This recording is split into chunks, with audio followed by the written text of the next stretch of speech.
students, we have come to the end of the first unit, students, that is solid state. Covered almost all the topics, and in this class I am going to complete the last two topics, which are short answer questions, students, most frequently asked, so they are also important questions. Okay, so please put the side heading applications of semiconductors in photoelectrochemical cells. Applications of semiconductors in photoelectrochemical cells. So last class we have learned about the types of semiconductors, students. Do you remember? Yes. So we are going to study or learn the applications of semiconductors in photoelectrochemical cells. So how they are being used. So students, please write down only this much is the answer for this topic. Semiconductors have a property called as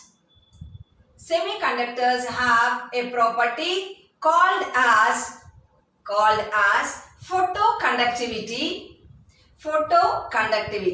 Students, I think you must be knowing the meaning of photo and also conductivity. Okay, so what is this photoconductivity? Semiconductors show the property of photoconductivity, which means that their electrical conductivity varies under the influence of light. Okay, so we all know that semiconductors have conductivity, and this conductivity, how it is being changed when light is incident on these semiconductors. Okay, so that's what we call photoconductivity, which is nothing but electrical conductivity which is being changed under the influence of light. Okay, students, have you written the first sentence? Semiconductors show the property of photoconductivity, which means that their electrical conductivity is being changed under the influence of light. So what exactly happens when light is incident on these metals or semiconductors? So write down next sentence below. When light is incident on the metals, comma, number of charge carriers will be increased. So these charge carriers are responsible for the electrical conductivity, students. More the number of charge carriers, more electrical current will be carried out. Okay, so when light is incident on the metals, comma, number of charge carriers will be increased. How the charge carriers will be increased? That comes next. So next sentence, write down. So the photons of light are being absorbed.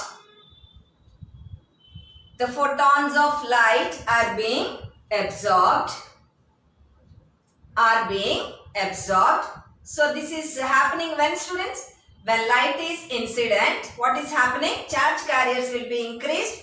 And how exactly the charge carriers are increased? So what exactly is happening? When light is incident, the photons of light are being absorbed, and the electrons present in valence band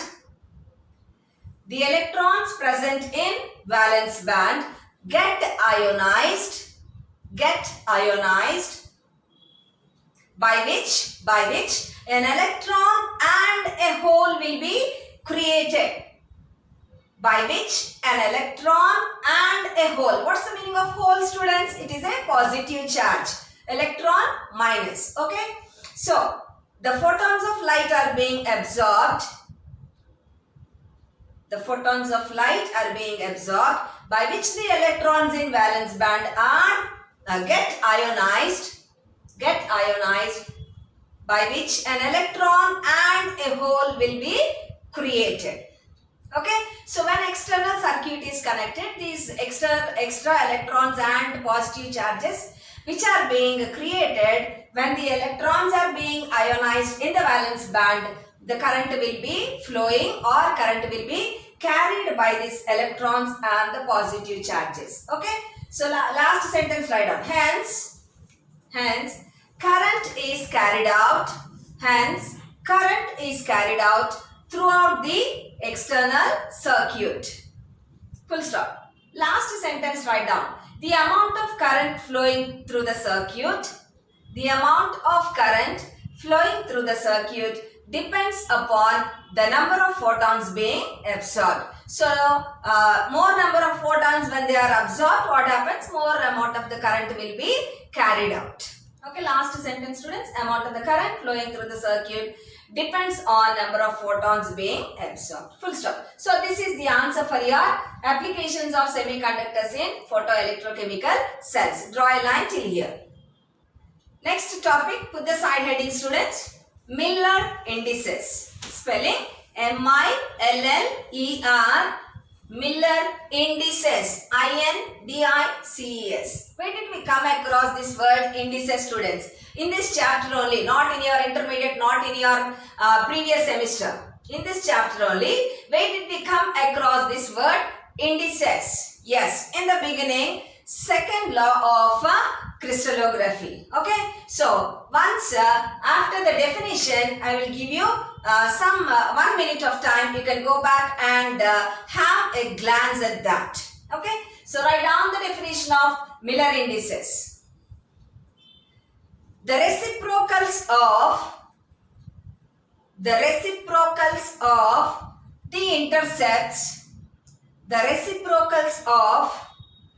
intercepts which the plane makes with the axis are called as Miller indices. The reciprocals of the intercepts which the plane makes with the axis, plural students, AX, ES, are called as Miller indices. Full stop. So now, please go back and check what we have learned under second law of crystallography. Look at the definition, look at the diagram and look at the explanation. Only 60 seconds time I will give you.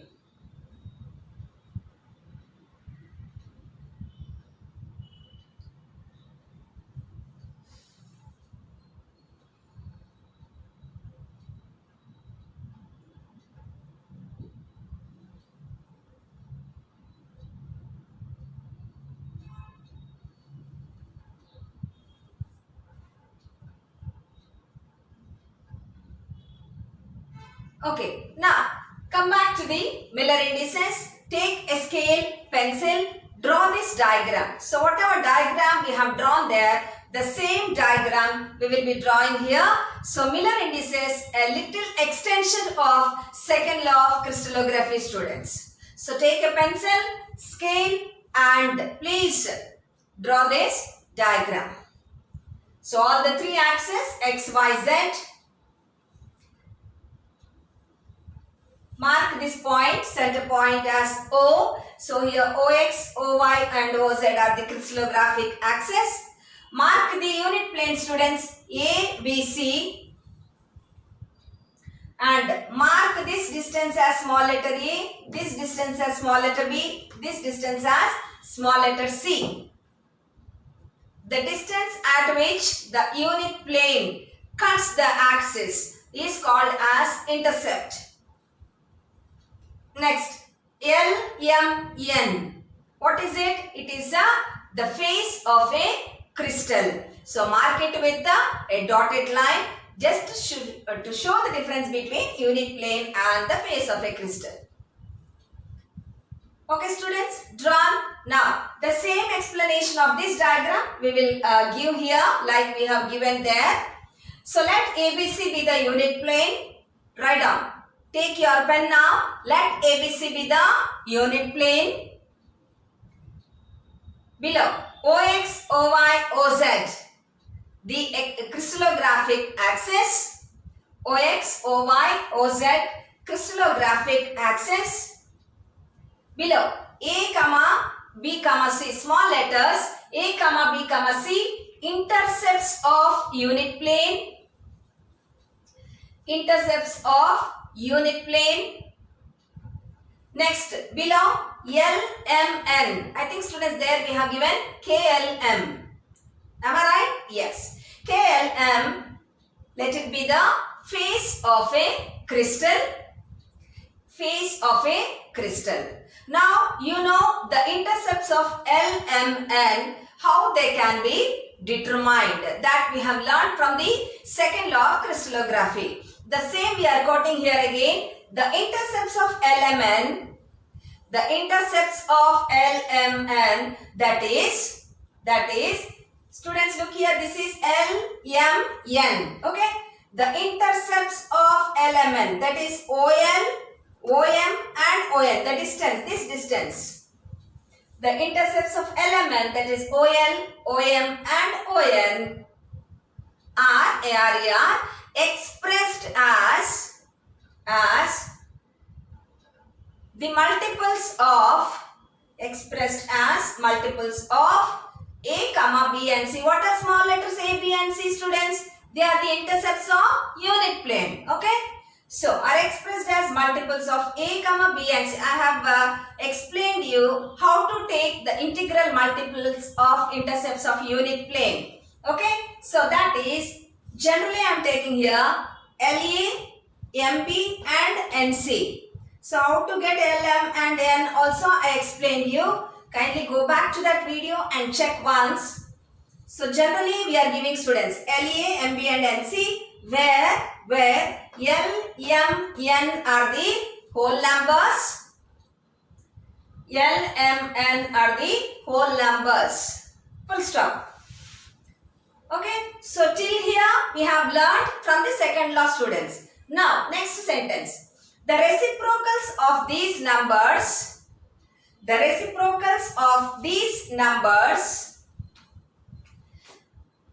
brackets 1 by L, comma 1 by M and 1 by N. The reciprocals of these numbers, brackets 1 by L, comma 1 by N, comma 1 by N are taken and the fractions are cleared. The fractions are cleared and written together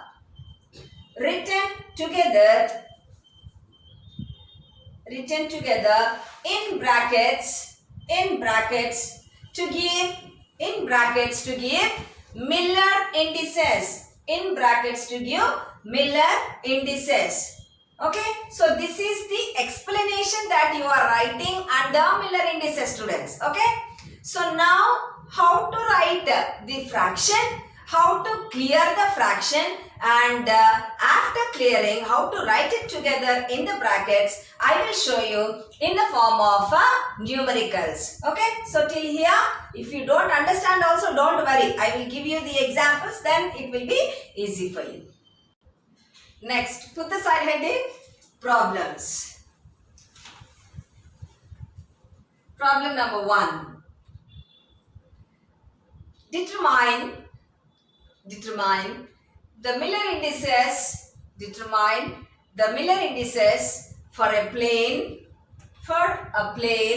when the intercepts along the axis are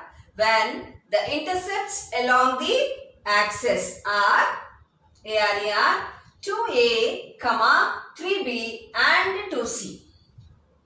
2A, 3B and 2C. Once again, students, determine the Miller indices for a plane when the intercepts along the axis are 2A, 3B and 2C. So, this is the data given to us. So, how to solve this problem? Put the side heading, solution. So, the intercepts along the axis for a plane are given as 2A, 3B and 2C. So, what are these 2A, 3B and 2C, students? These are the intercepts of the given face of the crystal. So, what are A, B and C? Small letters A, B and C. They are the intercepts of the unit plane. 2, 3, 2 are the simple whole numbers. So, if you multiply simple whole numbers and intercepts of the unit plane, we get the intercepts of the given face of the crystal. Okay, so it is already given and now we will try to solve this. So write down unit cell intercepts are A comma B comma C. Use small letter students. Next, intercepts of the given plane are intercepts of the given plane are area 2A comma 3B comma 2C. 2A comma 3B comma 2C. Next, simple whole numbers are 2 comma 3 comma 2. Okay. Now, reciprocals of these numbers are taken. Reciprocals of these simple whole numbers are taken. So, 1 by 2, 1 by 3 and 1 by 2. Okay. Now, these fractions are to be cleared. For this, we should use little amount of our brain, students. So, the fractions are cleared by multiplying with the 6. Okay. If you take 4, we cannot cancel 3. So, if you take some other number, I mean if you can take 12, I guess 12. But we should try to check for the lowest number. Okay. So, in which all the 3 denominators, all the 3 numbers in the denominator, they can be cancelled out. So, fractions are cleared by multiplying with the 6. So, how to clear? Take the first fraction 1 by 2 into 6. Next 1 by 3 into 6. Next 1 by 2 into 6. Okay. So, 2 3s are 6, 3 2s are 6 and 2 3s are 6. So, it's equal to 3 comma 2 comma 3. So, all these numbers put together in brackets gives us the Miller indices of the given plane. Therefore, final statement write down, students. Therefore, the Miller indices of, therefore, the last sentence one. Therefore, the Miller indices of the given plane are 3 comma 2 comma 3. Put them in brackets. Problem number 2. Next, problem number 2. Determine the Miller indices. Determine the Miller indices for a plane. Determine the Miller indices for a plane when the intercepts along the axis are A comma 1 by 2 B and 3 by 2 C. A comma 1 by 2 B and 3 by 2 C. So this is just for a numerical, students. So how to solve this? Solution. Unit cell intercepts, same like the previous one. Unit cell intercepts. If anyone can do without looking at this, you can do it, students. Please try on your own. A comma B comma C. I have to take into consideration average, above average and also below average students. That is my duty, okay, to satisfy all the categories. So those are able to do by following the first one, you can do it, students. Those are not able to do, you can look at the board and follow the explanation. Unit cell intercepts A comma B comma C. Next, intercepts of the given plane A comma 1 by 2B comma 3 by 2C. The simple whole numbers. So, there are also fractions 1 by 2 and 3 by 2. So, the simple whole numbers and fractions are 1 comma 1 by 2 and 3 by 2. Now, taking the reciprocals of these fractions and simple whole numbers, we write 1. Next 1 by 2 is 2 by 1. Next 3 by 2 is 2 by 3. Okay, just reverse of it. Now, how to clear these fractions? 1 by 1, 2 by 1 and 2 by 3. So, we can just use only 3 to clear all these fractions. Therefore, 1 by 1 into 3, 2 by 1 into 3 and 2 by 3 into 3. Okay. So, 1 by 1 into 3, students, 3, 2 by 1 into 3, 6 and 2 by 3 into 3, Therefore, 3, 6, 2, put them in brackets, are the Miller indices of the given plane. Students, these Miller indices are used to determine the structures of the crystals. Okay, the extension of this study will be there in your post-graduation. If you take MSc Chemistry, then there you can learn the extension of this Miller indices, how the crystalline structures are being determined using the Miller indices. Okay, students, clear? So with this, we have successfully completed the first unit, that is solid state. Now it is your turn to learn all the topics. Okay, so later for the second internal, you will be writing the physical chemistry. So for that, the whole solid state will be there for your exam, students. Okay, so this is all for today's class. Next class we will meet with a next new unit. Until then, take care, stay safe, and bye-bye, students.